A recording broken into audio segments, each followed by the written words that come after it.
Paducah is the county seat of McCracken County, Kentucky, United States.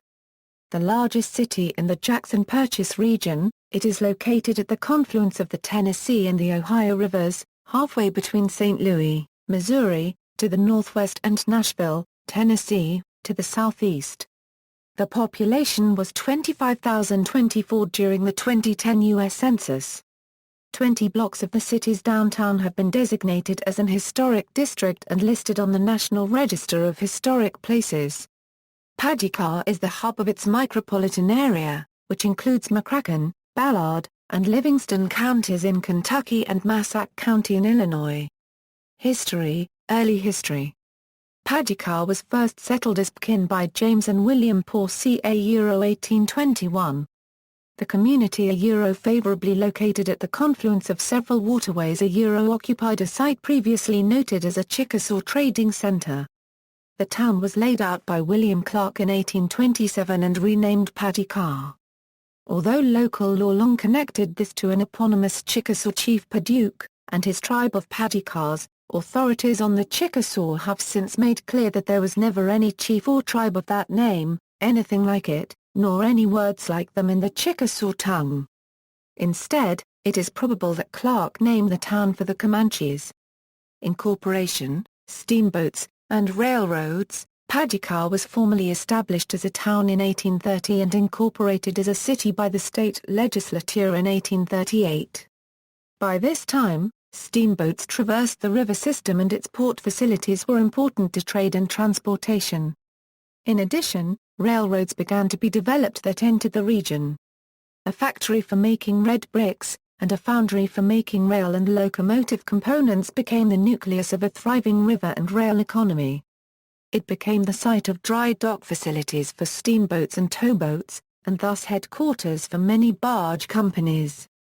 Because of its proximity to coal fields further to the east in Kentucky and northern Illinois, Paducah also became an important railway hub for the Illinois Central Railroad. This was the primary north-south railway connecting the industrial cities of Chicago and East St. Louis to the Gulf of Mexico at Gulfport, Mississippi and New Orleans, Louisiana. The Illinois Central System also provided east-west links to the Burlington Northern and the Atchison, Topeka, and Santa Fe railways. Civil War. During the Civil War, Kentucky as a border state maintained neutrality, staying in the Union. Its slaveholders kept their slaves. On September 6, 1861, forces under Union General Ulysses S. Grant captured Paducah and took control of the mouth of the Tennessee River. Throughout most of the war, Colonel Stephen G. Hicks was in charge of Paducah and the massive Union supply depots and dock facilities for the gunboats and supply ships that supported federal forces along the Ohio, Mississippi and Tennessee river systems. On December 17, 1862, under the terms of General Order No. 11, U.S. forces required 30 Jewish families to leave their long-established homes. Grant was trying to break up black markets in cotton, in which he suspected Jewish traders were involved. Caesar Carskell, a prominent local Jewish businessman, dispatched a telegram of complaint to President Lincoln and met with him. Together with similar actions by other Jewish businessmen and loud complaints by Congress, he succeeded in seeing the order revoked within a few weeks. On March 25, 1864, Confederate General Nathan Bedford Forrest raided Paducah as part of his campaign northward from Mississippi into western Tennessee and Kentucky. He intended to resupply the Confederate forces in the region with recruits, ammunition, medical supplies, horses and mules and especially to disrupt the Union domination of the regions south of the Ohio River. Known as the Battle of Paducah, the raid was successful in terms of the resupply effort and in intimidating the Union, but Forrest returned south. According to his report, "I drove the enemy to their gunboats and fort, and held the city for 10 hours, captured many stores and horses, burned 60 bales of cotton, 1 steamer, and a dry dock, bringing out 50 prisoners." Much of the fighting took place around Fort Anderson in the city's west side, in the present-day Lower Town neighborhood. Most buildings in the neighborhood postdate the war, as most of the neighborhood was demolished soon after the battle in order to deny any future raids the advantage of surprise that they had enjoyed during the battle. Among the few houses that were not destroyed is the David Yeaser House, a single-story Greek Revival structure. Later, having read in the newspapers that 140 fine horses had escaped the raid, Forrest sent Brigadier General Abraham Buford back to Paducah, to get the horses and to keep Union forces busy there while he attacked Fort Pillow in Tennessee. His forces were charged with the massacre of United States colored troops who they defeated at the fort.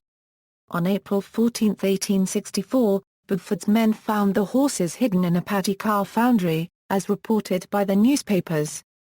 Buford rejoined Forrest with the spoils, leaving the Union in control of Paducah until the end of the war, 1937 flood. On January 21, 1937, the Ohio River at Paducah rose above its 50-foot flood stage, cresting at 60.8 feet on February 2 and receding again to 50 feet on February 15. For nearly 3 weeks, 27,000 residents were forced to flee or to stay with friends and relatives in higher ground in McCracken or other counties. The American Red Cross and local churches provided some shelters. Buildings in downtown Paducah still bear plaques that define the high water marks.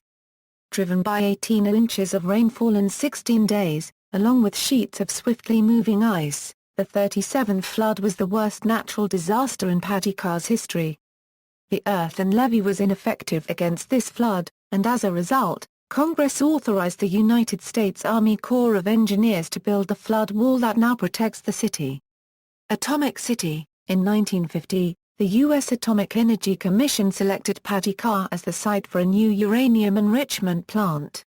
Construction began in 1951 and the plant opened for operations in 1952. Originally operated by Union Carbide, the plant has changed hands several times. Martin Marietta, its successor company Lockheed Martin, and now the United States Enrichment Corporation have operated the plant in turn. The U.S. Department of Energy, successor to the AEC, remains the owner. Quilt City. On April 25, 1991, the National Quilt Museum opened in downtown Paducah. The museum is a cultural destination that annually attracts an international collection of more than 40,000 quilters and art enthusiasts to the Paducah area.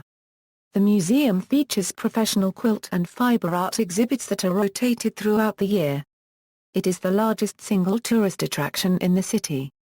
Geography. Paducah is located at 37 degree 4 euro squared 20 euro cubed n 88 degree 37 euro squared 39 euro cubed w. According to the United States Census Bureau, the city has a total area of 20.0 square miles, of which 19.9 square miles is land and 0.10 square miles is water. Climate. Paducah has a humid subtropical climate with 4 distinct seasons and is located in USDA Plant Hardiness Zone 7. Spring-like conditions typically begin in mid to late March, summer from mid to late May to late September, with fall in the October-November period. Seasonal extremes in both temperature and precipitation are common during early spring and late fall. Severe weather is also common, with occasional tornado outbreaks in the region. Winter typically brings a mix of rain, sleet, and snow, with occasional heavy snowfall and icing. The city has a January daily average of 34.6 degree Fahrenheit and averages 5.6 days annually with low temperatures dipping to 10 degree Fahrenheit. The first and last freezes of the season on average fall on October 25 and April 8, respectively. Summer is typically hazy, hot, and humid with a July daily average of 78.9 degree Fahrenheit and drought conditions at times. Paducah averages 48 days a year with high temperatures at or above 90 degree Fahrenheit.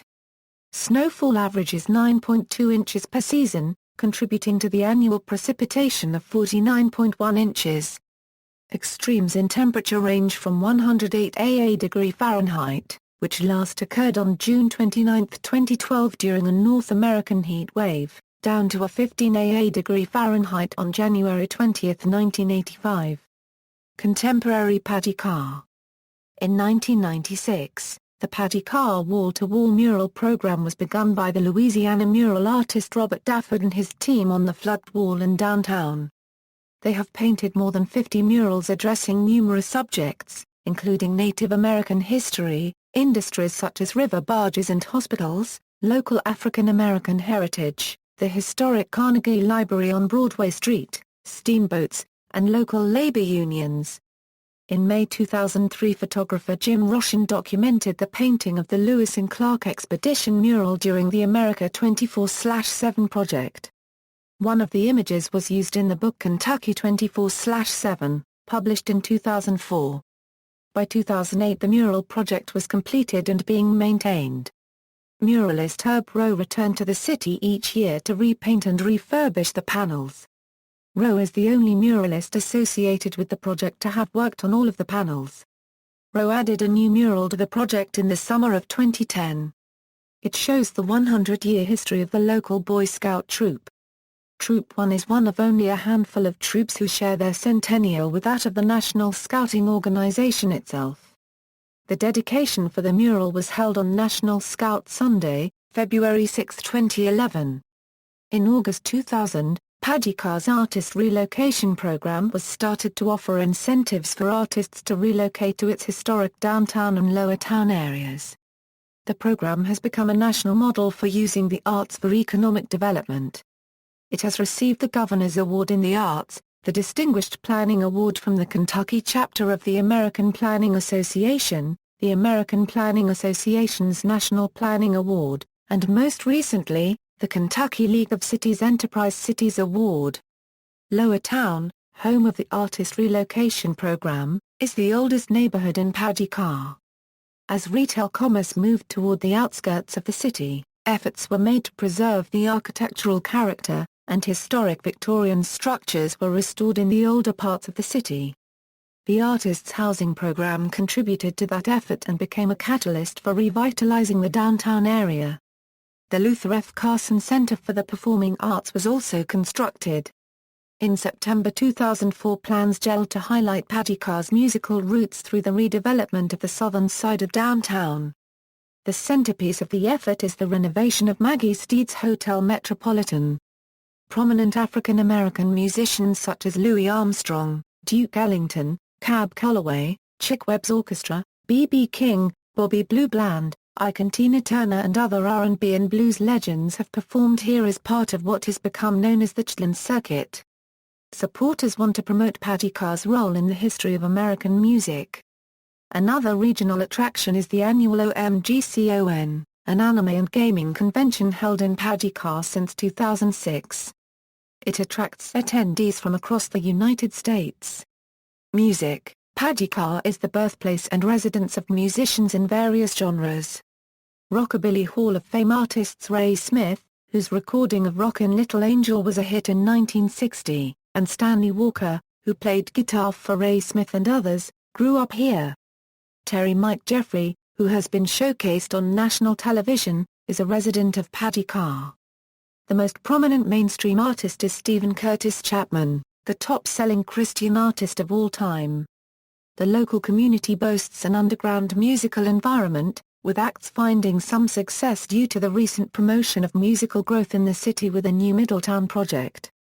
Similar to the Lowertown Artist District, the project proposes redevelopment of historic spaces for musicians' residences and performance space.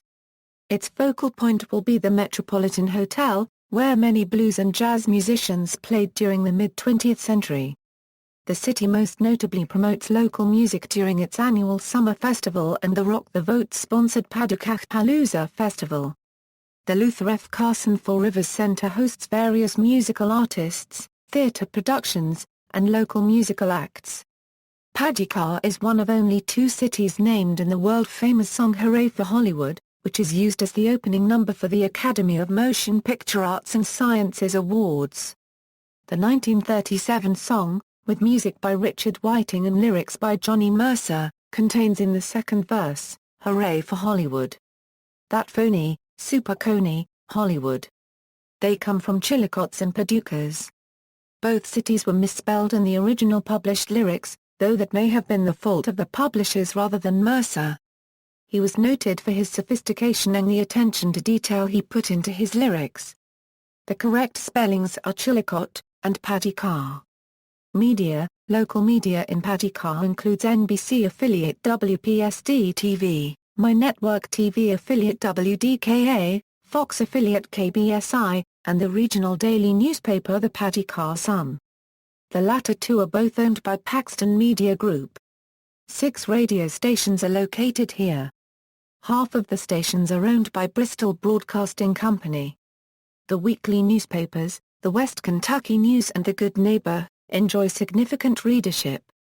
A bi-monthly magazine by the name of Paducah Life debuted in 1994 and continues publication today. The magazine features articles about life and residents in and around Paducah. Purchase Area Family Magazine, a monthly publication distributed throughout western Kentucky and Metropolis, Illinois, debuted in 2003. The magazine features a comprehensive calendar of events for the purchase area as well as unique articles about events, organizations and activities for families in the region. In 2009, PaducahLive.com became the first video-based online presence to offer features, entertainment, and information about the area. Demographics, 2010 data. As of the census of 2010, there were 25,024 people, 11,462 households, and 6,071 families residing in the city. The population density was 1,251.0 people per square mile. There were 12,851 housing units at an average density of 642.5 per square mile.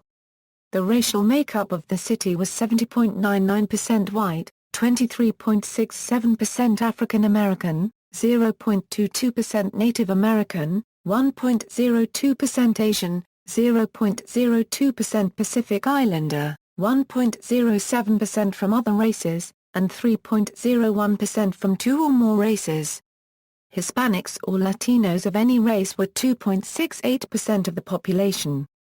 There were 11,462 households, out of which 26.1% had children under the age of 18 living with them, 32.5% were married couples living together, 16.4% had a female householder with no husband present, 4.0% had a male householder with no wife present, and 47.0% were non-families. 41.5% of all households were made up of individuals and 15.7% had someone living alone who was 65 years of age or older. The average household size was 2.09 and the average family size was 2.84.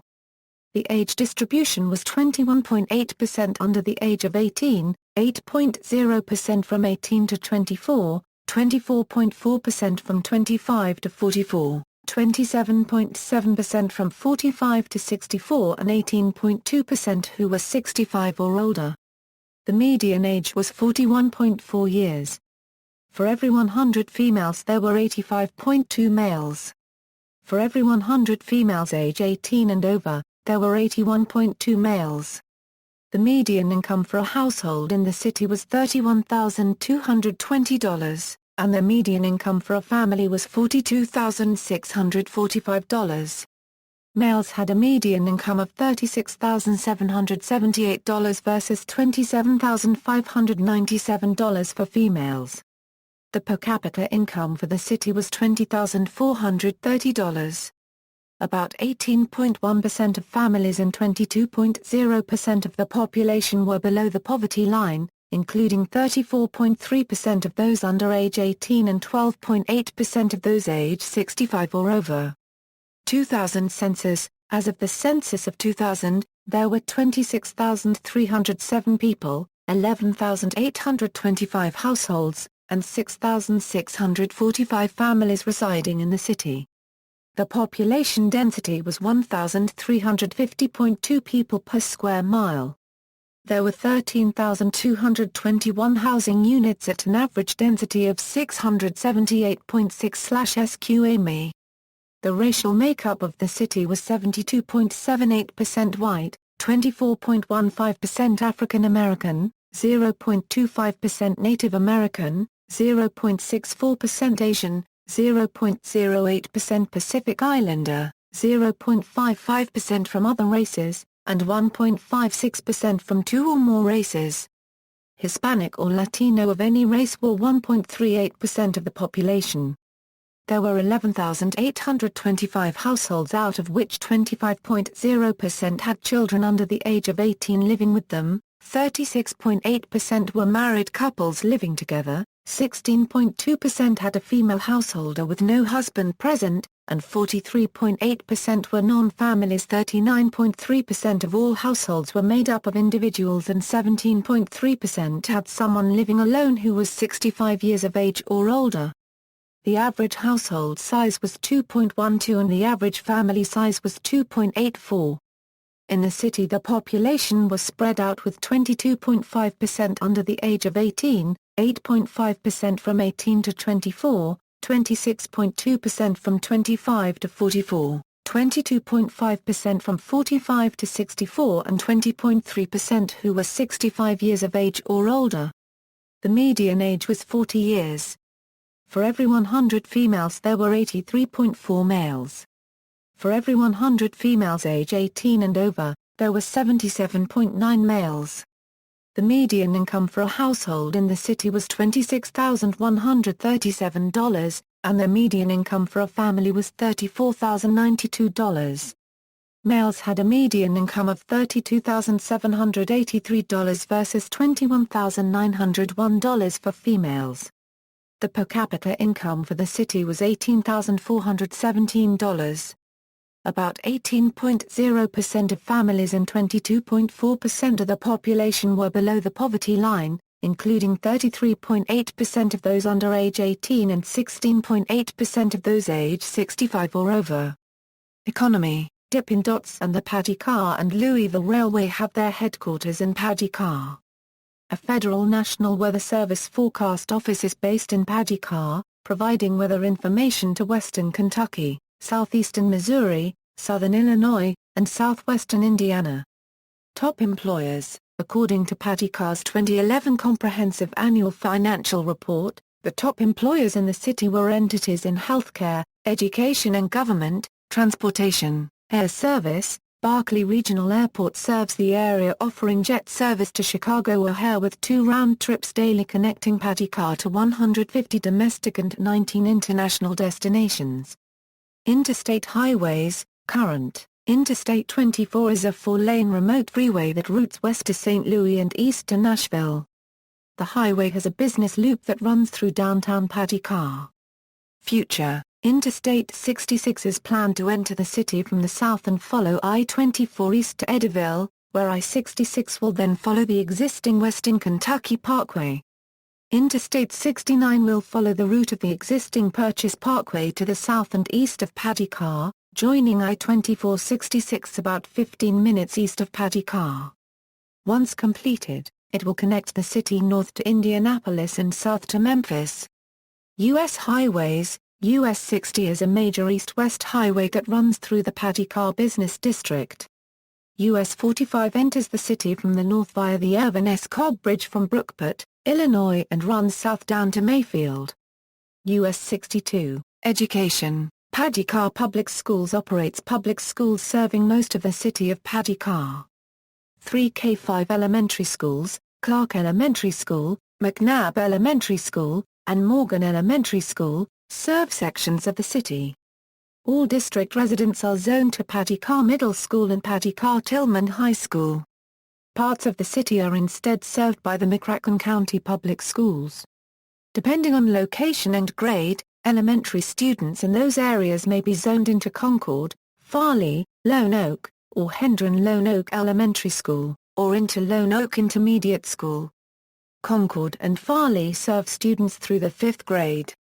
Lone Oak and Hendron Lone Oak Elementary end at the 3rd grade, with 4th and 5th grade students in those schools' attendance zones attending Lone Oak Intermediate. Middle school students in those areas may be zoned into Heath, Lone Oak, or Rydland Middle School. The county district began operating a single, consolidated McCracken County High School in August 2013. The Paducah City District did not participate in this consolidation. Higher education: West Kentucky Community and Technical College is a member of the Kentucky Community and Technical College system and is a public, 2-year, degree-granting institution serving the western region of Kentucky. There are 7,000 to 9,000 students enrolled at the college. There is a University of Kentucky College of Engineering Paducah campus located on the WKCTC campus. The college is also the site for the Challenger Learning Center at Paducah and the Emerging Technology Center. Murray State University Paducah offers approximately 20 bachelor's and master's degree programs. A new 43,000-square-foot facility located on a 23-acre campus adjacent to WKCTC was opened in 2014. Notable people. See also: List of cities and towns along the Ohio River, Paducah, Texas. References. External links: City of Paducah, the National Quilt Museum.